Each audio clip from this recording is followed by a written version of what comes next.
भी अमरवाड़ा के रण में दम दिखाएंगे, ताबड़तोड़ चुनावी जनसभा करेंगे। बीजेपी उम्मीदवार कमलेश शाह के लिए वो वोटों की अपील भी करते नजर आएंगे और धीरन शाह कांग्रेस के कैंडिडेट हैं।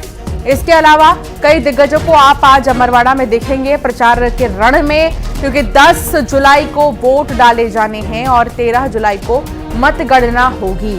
उससे पहले नामांकन भी फाइल हो चुकी है। कई सारे प्रत्याशी चुनावी मैदान में अपनी किस्मत को आज आजमाते हुए नजर आएंगे।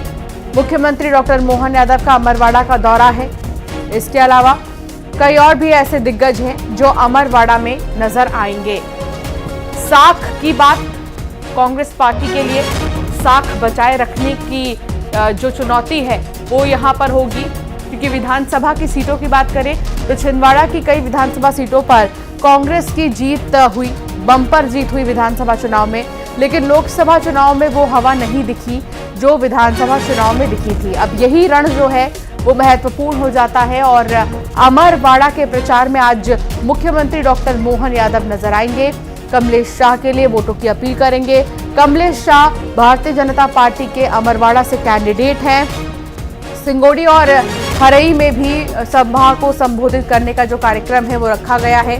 प्रचार रण अमरवाड़ा के लिए मुख्यमंत्री डॉक्टर मोहन यादव का प्लान तैयार है। आज कहां पर सभा होनी है, कैसे प्रचार करना है, चुनावी सभाएं होंगी आज। राजेश करमेले संवाददाता साथ जुड़ गए हैं। राजेश, छिंदवाड़ा के अमरवाड़ा में उपचुनाव से पहले प्रचार प्रसार का सिलसिला जारी है और मुख्यमंत्री डॉक्टर मोहन यादव भी आज यहां पहुंचेंगे। जी बिल्कुल, देखिए अभी कुछ तकरीबन 1 बजे के आसपास वो यहाँ पहुंचेंगे। यहाँ पर जनसभा होगी। इसके अलावा वो कुछ कार्यकर्ताओं और नेताओं से बातचीत भी करेंगे। चूंकि अमरवाड़ा उपचुनाव कांग्रेस और भाजपा दोनों पार्टियां बेहद गंभीर तरीके से लड़ रही हैं। दोनों के लिए प्रेस्टीज का इश्यू बना हुआ है। कांग्रेस ने भी अपनी ताकत झोंकी हुई है और भाजपा ने भी। इस लिहाज से मुख्यमंत्री से लेकर प्रदेश अध्यक्ष तक तमाम यहाँ पर दौरे होने जा रहे हैं और आज इसी के चलते मुख्यमंत्री 1 बजे यहाँ पहुंचेंगे। जी बिल्कुल, कमलेश शाह और धीरन शाह दोनों ही चुनावी मैदान में हैं। सवाल ये है कि क्या इस प्रचार के दौरान में अलग से कमलेश शाह की भी कोई जनसभा होगी? मुख्यमंत्री डॉक्टर मोहन यादव के अलावा और कौन से दिग्गज आज आएंगे अमरवाड़ा प्रचार प्रसार में? क्या अलग दिखाई देगा आज?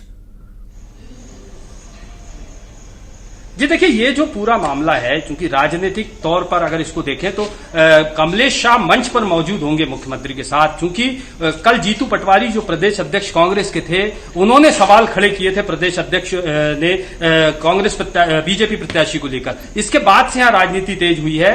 जो धीरन शाह है जिसको कांग्रेस ने मैदान में उतारा है, उसको लेकर के अब ये कहा जाने लगा है, चूंकि वो आंचल कुंड दरबार से जुड़े हुए हैं, तो ये लड़ाई जो है राजा बनाम महाराजा की बनाई जा रही है। इसको लेकर के बीजेपी बेहद आक्रामक है। बीजेपी का कहना है कि भाजपा अगर आएगी तो निश्चित तौर पे काम होंगे और इसी लिहाज से वो चुनाव मैदान में उतरी हुई है और यही प्रचार किया जा रहा है। जी, जानकारी साझा करने के लिए तो फिलहाल इंतजार करना होगा, क्योंकि जो दौरा है वो तय कर लिया गया है। थोड़ी ही देर के बाद आप देखेंगे अमरवाड़ा में मुख्यमंत्री डॉक्टर मोहन यादव को। चुनाव में हार पर कांग्रेस का मंथन का सिलसिला। लोकसभा चुनाव में हार पर आज मंथन। एमपी में करारी हार के विषय पर चर्चा होगी। एआईसीसी की फैक्ट फाइंडिंग कमेटी की बैठक होगी और चुनाव हारे सभी प्रत्याशियों को बुलाया गया है। कमेटी के सदस्य 1-to-1 बातचीत करेंगे। पृथ्वीराज चौहान, सप्तगिरी उलाका और जिग्नेश मेवाणी भी मौजूद रहेंगे जो बैठक लेंगे और ये जानने की कोशिश होगी कि आखिर क्या वजह है जो चुनाव हार गई कांग्रेस।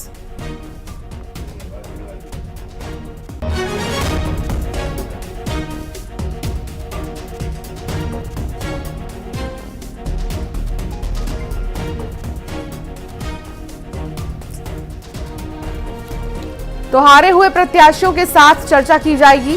चुनाव में सभी प्रत्याशियों को बुलाया गया है ताकि वो इस बात पर चर्चा कर सके कि आखिर क्या वजह थी जो हार का सामना करना पड़ा। वासु चौरे संवाददाता साथ जुड़ गए हैं। वासु, हार पर मंथन का सिलसिला कांग्रेस पार्टी में लगातार जारी है और एक बार फिर से मध्य प्रदेश में क्यों हारी कांग्रेस, इस पर चर्चा होगी आज।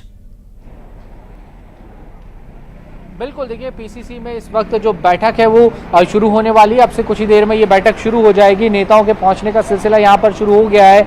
कमलेश्वर पटेल हो, यादवेंद्र यादव हो, ये तमाम सारे वो नेता हैं जो चुनाव लड़े थे और चुनाव के बाद अब चूंकि परिणाम जो है वो कांग्रेस के पक्ष में नहीं आए हैं, तो यहाँ पर अब जो मंथन है वो किया जाएगा और जो एआईसीसी की फैक्ट फाइंडिंग कमेटी है उसके जो मेंबर्स हैं वो भोपाल पहुंच चुके हैं। कुछ ही देर बाद वो पीसीसी कार्यालय पहुंचेंगे और फिर यहाँ पर मंथन किया जाएगा। जो तमाम प्रत्याशी हैं वो हार की जो वजह है वो उन्हें बताएंगे और शुरुआती जो बातचीत हमने की है तमाम सारे प्रत्याशियों के साथ, तो उनका ये कहना है कि ईवीएम एक कहीं ना कहीं एक बड़ा कारण है और इसके साथ ही सत्ता पक्ष में पुलिस का और प्रशासन का भी जमकर उपयोग किया। बड़ा सवाल यह है कि क्या जब यहाँ पर कांग्रेस के प्रत्याशी पहुंचेंगे तो वो भीतर घात को लेकर कोई शिकायत करते हैं या अन्य कोई भी वजह बताते हैं, पार्टी फोरम में बात को रखते हैं जिसकी वजह से उनको हार का सामना करना पड़ा हो, और जब वो तमाम सारी वजहें सामने आएंगी, फैक्ट फाइंडिंग कमेटी के पास जाएंगी, तो उसकी एक विस्तृत रिपोर्ट तैयार होगी और इस रिपोर्ट को फिर आला कमान के सामने यानी कि कांग्रेस के राष्ट्रीय अध्यक्ष मल्लिकार्जुन खड़गे और लोकसभा में नेता प्रतिपक्ष राहुल गांधी के सामने भी रखा जाएगा, जिसके बाद हो सकता है कि कांग्रेस में कुछ बड़ा एक्शन, बड़ा बदलाव देखने को मिले। कांग्रेस में फिलहाल मध्य प्रदेश में जो स्थिति है 29 सीटों पर जैसे हार का सामना कांग्रेस को करना पड़ा है, एक बड़ी सर्जरी की, एक बड़े ऑपरेशन की जो गुंजाइश है वो लगातार नजर आ रही है। बहरहाल देखना होगा कि इस पूरी महत्वपूर्ण बैठक के बाद क्या कुछ बातें निकलकर सामने आती है, प्रत्याशियों की क्या कुछ शिकायतें रहती हैं और पार्टी संगठन उन्हें दूर करने का कैसे काम करता है, क्योंकि विधानसभा के चुनाव में जब कांग्रेस को हार का सामना करना पड़ा था तो कोई बहुत बड़ा एक्शन वहां पर देखने को नहीं मिला। भीतरघात की बहुत सारी शिकायतें आई थी, लेकिन जिस तरह से शिकायतें आई थी और कांग्रेस ने जो कहा था कि हम लोग बड़ी सर्जरी करेंगे, वैसी कोई बात नजर नहीं आई। आज यही देखना होगा कि क्या जो बातें की जा रही थी वैसा ही काम होगा या फिर कुछ अलग तरीके से जो स्ट्रैटेजी है वो बिल्ड किया जाएगा। बहुत शुक्रिया वासु जानकारी साझा करने के लिए। तो कुल मिलाकर आज की जो बैठक है वो बेहद ही महत्वपूर्ण है। उज्जैन के महाकालेश्वर मंदिर के बाहर आवारा कुत्तों का आतंक है। दिल्ली से दर्शन करने पहुंची एक महिला का आवारा कुत्तों ने उस पर हमला बोल दिया। कुत्तों के हमले में घायल महिला को महाकाल मंदिर अस्पताल में भर्ती किया गया, जहां प्राथमिक उपचार के बाद इंजेक्शन लगाने के लिए जिला अस्पताल भेज दिया गया। महाकाल मंदिर परिसर, जूना महाकाल और महाकाल लोक में दर्जन भर आवारा कुत्ते डेरा जमाए हुए हैं। इन कुत्तों ने पिछले साल महाकाल मंदिर में दर्शन करने पहुंचे 25 से ज्यादा श्रद्धालुओं पर हमला किया। उज्जैन जिले में पिछले 2 महीने से 1536 लोग कुत्ते के हमले में घायल हो चुके हैं।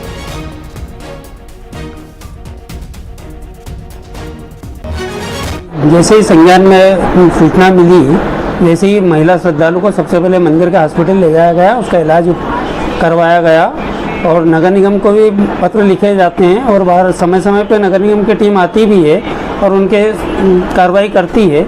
आज भी जैसे ये घटना हुई है उसके बाद नगर निगम को भी बताया गया है कि वापस इनकी अधिक मात्रा हो गई है, तो वो यहाँ से अन्यत्र शाम तक जो भी टीम आएगी वो व्यवस्था करेंगे। नगर पालिका निगम को जब तो हमेशा उनको लेकर के जो भी कार्रवाई हमको करना चाहिए करते हैं। और ये महाकाल मंदिर का निर्माण कार्य भी चल रहा है, तो हो सकता है कि महाकाल मंदिर निर्माण कार्य के कारण वो मंदिर के परिसर में प्रवेश कर जाते होंगे, लेकिन नगर पालिका निगम के माध्यम से उनका नसबंदी करने का काम और उनको अन्यत्र ले जाने का काम हम समय समय पर करते हैं।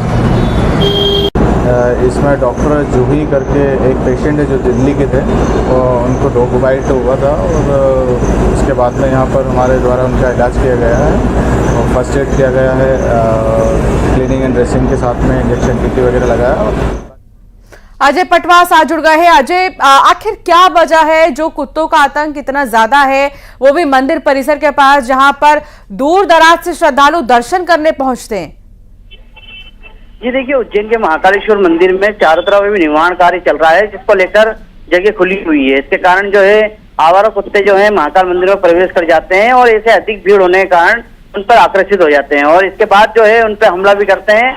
वही कल वाकया देखने को मिला कि जिस तरीके से महिला श्रद्धालु वहां बैठी हुई थी, 3-4 कुत्ते आपस में भिड़े और इसके बाद जो महिला के ऊपर से 2 कुत्ते जो छलांग लगा के निकले, तो इसी के पीछे से जो कुत्ता आ रहा था उसने महिला के पैर पर काट खाया। ऐसे में महिला को जो है पैर में गंभीर चोट आई है, उसका उपचार कराया गया है। उपचार के बाद दिल्ली से आए हुए श्रद्धालु जो दिल्ली से आए थे वो दिल्ली के लिए रवाना हो गए। लेकिन सबसे बड़ा सवाल ये है कि जिस तरीके से महाकालेश्वर मंदिर में बड़ी संख्या में श्रद्धालु आते हैं, वहाँ सुरक्षा गार्ड लगे हुए हैं, इसके बावजूद भी वो डॉग को नहीं भगा पाते हैं। ऐसे में श्रद्धालु जो है उनकी शिकार होते हैं और जिसके कारण वो घटना का शिकार हो रहा है और जिसके कारण श्रद्धालुओं पर कुत्ते हावी हो रहे हैं। तो ऐसे में महाकाल मंदिर प्रशासन को ध्यान देना होगा कि आवारा कुत्ते जो मंदिर में घुस रहे हैं उनको कैसे रोका जाए। जी। बहुत शुक्रिया जानकारी साझा करने के लिए अजय। मॉनसून की पहली बारिश दिल्ली वालों के लिए आफत लेकर आई है। राजधानी में कई जगहों पर बाढ़ जैसे हालात बने हुए हैं। वसंत विहार में एक निर्माणाधीन इमारत के गड्ढे में धंसने से 3 मजदूरों की मौत हो गई। एक दिन बाद तीनों मजदूरों के शव को मलबे से बाहर निकाला जा सका। चश्मदीदों के मुताबिक दीवार गिरने से 3 मजदूर उसमें फंस गए थे। इसके बाद बेसमेंट में लगातार हुई तेज बारिश के बाद करीब 10 फीट पानी भर गया और ऐसे में मजदूरों की मौत हो गई है। ये हाल वसंत विहार का है। वसंत विहार में मलबे में मजदूर दब गए और उनकी मौत हो गई। शंकर आनंद संवाददाता साथ जुड़ गए हैं। शंकर, शुरुआती मानसून ने आफत मचा दी है राजधानी में। कहीं पर गाड़ियों की रफ्तार धीमी हो गई है तो कहीं से मौत की खबरें। क्या अभी ताजा अपडेट इस मामले में? निश्चित तौर पर देखिए, कल जिस तरह से राजधानी दिल्ली में बारिश की वजह से जिस तरह से काफी हंगामा देखने को मिला है और जिस तरह से बसंत विहार इलाके की अगर बात करें तो इस इलाके में बारिश का जो कहर है वो देखने को मिला। और जिस तरह से आज कई लोगों का जो बॉडी है वो वहां से निकाला गया। हालांकि कल ही इस मामले में एक अंदाजा लगाया जा रहा था कि कई लोग जो हैं वो उसमें दबे हुए हैं और मौके पर राहत और बचाव करने के लिए दिल्ली पुलिस के साथ साथ जो अन्य जो टीमें हैं वो वहां पे पहुंची थी और पहुंचने के बाद वहां पे राहत और बचाव कार्य को किया जा रहा था। तो एक तरह से कह सकते हैं कि यहाँ पर आज 3 लोगों का जो बॉडी है वो वहां से निकाला गया है और अभी भी मौके पर जो कई टीम जो है वो वहां पे मौके पे हैं और जो बाकायदा अब वहां पर निरीक्षण कर रहे हैं और दिल्ली पुलिस के साथ साथ जो एनडीआरएफ की टीम और इसके साथ ही अन्य टीमें जो हैं मौके पे मौजूद हैं। जी, बहुत शुक्रिया शंकर जानकारी साझा करने के लिए।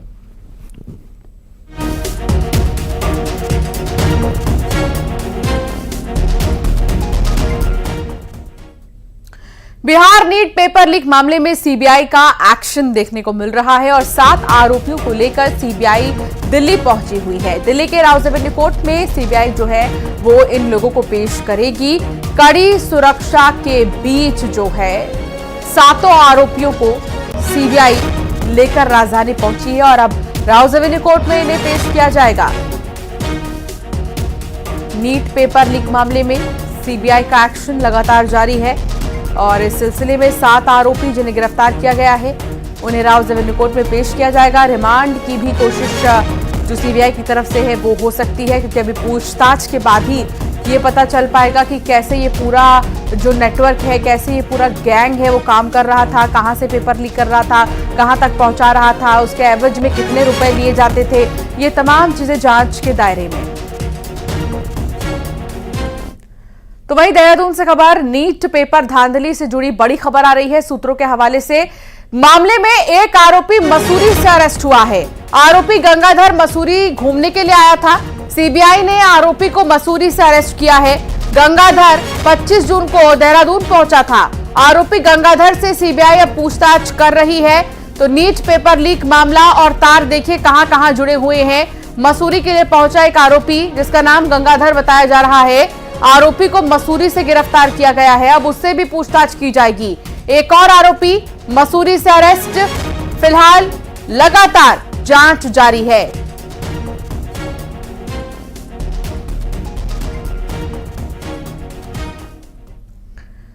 खबर भोपाल से है जहां रामनिवास रावत का मंत्री बनना तय माना जा रहा है। मानसून सत्र के बाद मंत्री पद की शपथ लेंगे।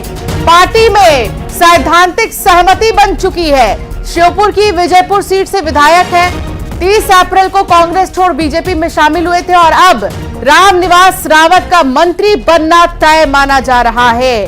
मानसून सत्र के बाद मंत्री पद की शपथ ले सकते हैं। पार्टी में सैद्धांतिक सहमति बनी है और अभी बात करें अगर रामनिवास की तो श्योपुर की विजयपुर सीट से वो विधायक भी हैं। 30 अप्रैल को कांग्रेस छोड़ बीजेपी में शामिल हुए थे। देखने वाली बात यह कि मंत्री बनाए जाने पर कौन सा मंत्रालय उन्हें दिया जाता है क्योंकि मानसून सत्र के बाद ही यह फैसला और भी ज्यादा कंफर्म हो जाएगा। रामनिवास रावत का मंत्री बनना तय माना जा रहा है। बड़ी खबर बता रही हैं आपको। विस्तार एमपी कैबिनेट का और उसमें शामिल हो सकते हैं रामनिवास रावत, जिन्होंने श्योपुर की विजयपुर सीट से जीत हासिल की, विधायक भी हैं। 30 अप्रैल को कांग्रेस छोड़ बीजेपी में शामिल हुए थे।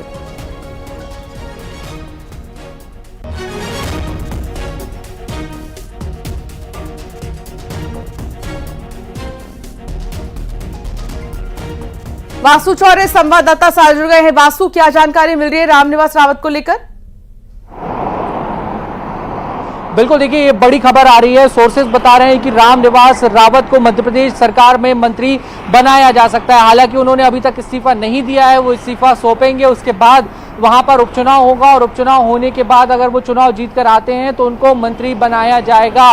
और इसको लेकर संभवतः ये माना जा रहा है कि शायद जब रामनिवास रावत ने कांग्रेस पार्टी का दामन छोड़ा था तो इस बात को लेकर उनकी पार्टी आलाकमान से जो चर्चा है वो हुई होगी। बीजेपी की मैं बात कर रहा हूं, बीजेपी से उनकी चर्चा हुई होगी और इन तमाम बातों को लेकर तभी जो फैसले हैं वो हो चुके होंगे। इसलिए ये जो बड़ी खबर है वो निकलकर सामने आ रही है। और चंबल के इलाके से, ग्वालियर चंबल के इलाके से रामनिवास रावत आते हैं और वहां पर जो क्षेत्रीय समीकरण है, सियासी समीकरण है, जो अलग अलग जातीय समीकरण है, रामनिवास रावत के जरिए बीजेपी की कोशिश होगी कि उनको भी वहां पर साधा जाए। हालांकि अगर बीते लोकसभा के चुनाव की बात करें तो वहां पर बीजेपी का अच्छा प्रदर्शन रहा था, लेकिन फिर भी आने वाले समय में वहां पे और जमीन को अपनी कैसे मजबूत किया जाए, ये फोकस कहीं ना कहीं रहने वाला है बीजेपी का। चूंकि रामनिवास रावत एक बड़े कद के नेता, एक बड़े नेता वो माने जाते रहे हैं। लगातार कई बार वो विधायक का चुनाव जीते हैं और कांग्रेस के लिए उन्हें प्रदेश कार्यकारी अध्यक्ष की भूमिका तक निभाई है और पूर्व मंत्री भी रहे हैं। वो मध्य प्रदेश की सरकार में पहले भी मंत्री रह चुके हैं। उनका एक अच्छा खासा लंबा अनुभव है, चाहे सत्ता में काम करने की बात करें या फिर संगठन में काम करने की बात करें। तो ये सारे जो फैक्टर्स हैं वो काफी महत्वपूर्ण हो जाते हैं और अगर सारी चीजें ठीक होती है तो रामनिवास रावत मध्य प्रदेश सरकार में बतौर मंत्री शामिल होते हुए आने वाले समय में दिखाई देंगे। जी बहुत शुक्रिया वासु, जानकारी साझा करने के लिए। तो बहुत बड़ी खबर कि रामनिवास रावत मंत्री बनाए जा सकते हैं, लेकिन उससे पहले इस्तीफा और फिर उपचुनाव और उसके बाद मंत्री पद। इंदौर की बात करेंगे। युवती ने तीसरी मंजिल से छलांग लगा दी है। फोन पर बात करते करते बिल्डिंग से कूदी युवती। रियल एस्टेट में काम करती थी बुलबुल चंदेल। 2 साल पहले बुलबुल का तलाक हो चुका था। पति को छोड़ पिता के साथ युवती रह रही थी। कनाड़िया थाना पुलिस मामले की जांच में जुटी है। फोन पर बात करते करते युवती ने छलांग लगा दी है और रियल एस्टेट में वो काम करती थी। 2 साल पहले ही बुलबुल का तलाक हो चुका था, लेकिन पति को छोड़ पिता के साथ वो रह रही थी घर ही में। अब जांच में पुलिस इस पूरे मामले की जुटी हुई है। ये 3rd फ्लोर से गिर गई। तो कितनी उम्र थी, क्या करती थी? ये प्राइवेट जॉब करती थी। उम्र कितनी थी? इसकी उम्र थी करीब 25-26 के करीब। हाँ तो वो अच्छा है क्या? ये कनारिया रोड है ना, बाईपास, वहीं करती थी। तो ऑफिस में ही गिरी है? हाँ, ऑफिस से गिरी। उसके बाद फिर क्या अस्पताल लेके आए? हाँ, वो अस्पताल ले आए थे, CH अपोला। जब तक तो खत्म हो गई थी, हम आए जब तक। क्या काम करती? मिथिलेश संवाददाता साथ जुड़ गए हैं। मिथिलेश, क्या वजह अब तक पता चल सकी है कि क्या हुआ था? देखिए, पुलिस इस वक्त मोबाइल की जांच पड़ताल कर रही है और पड़ताल के बाद ही स्पष्ट हो पाएगा कि सुसाइड की वजह क्या रही। लेकिन जिन लोगों ने देखा है उन्होंने ये बताया कि उस वक्त वो तीसरी मंजिल पर किसी से फोन पर बात कर रही थी और बात करते करते ही वो तीसरी मंजिल से छलांग लगा दी। अस्पताल लेकर पहुंचे जहां कुछ घंटे तक उपचार भी हुआ, वहां पे फिर उनकी मौत हो गई है। 2 साल से पिता के पास ही रह रही थी। शादी के बाद से ही जो पति, उनसे कुछ विवाद हुआ, फिर तलाक हुआ और गोयल नगर में रहती थी। रियल एस्टेट कंपनी में काम करती थी। इंदौर के कनाड़िया थाना क्षेत्र का पूरा घटनाक्रम है और सुबह रोजाना की जो टाइमिंग था ऑफिस का, उससे पहले ऑफिस पहुंच गई थी। यानी जो टाइमिंग उससे पहले ऑफिस आना, फिर किसी से बातचीत करना और बातचीत के दौरान पर आत्महत्या, छलांग लगा देना। तो आत्महत्या की वजह क्या है, हर एक एंगल को, हर एक कड़ियों को पुलिस जोड़ रही है। लेकिन अभी प्राथमिक जानकारी यही है कि आत्महत्या की वजह जो है परिवार को भी नहीं पता है, चीजें स्पष्ट नहीं हो पा रही क्यों है। लेकिन मोबाइल में फोन के जिससे बात कर रही थी, शायद वहां से पुलिस को एक बड़ा क्लू मिल सकता है। इसलिए पुलिस का कहना है कि मोबाइल की जांच पड़ताल के बाद ही स्पष्ट हो पाएगा। बिल्कुल, जांच का विषय है और जांच के बाद ही चीजें स्पष्ट होंगी। बहुत शुक्रिया मिथिलेश, जानकारी साझा करने के लिए। बुलेटिन में फिलहाल इतना ही। आगे भी खबरों का सिलसिला जारी रहेगा।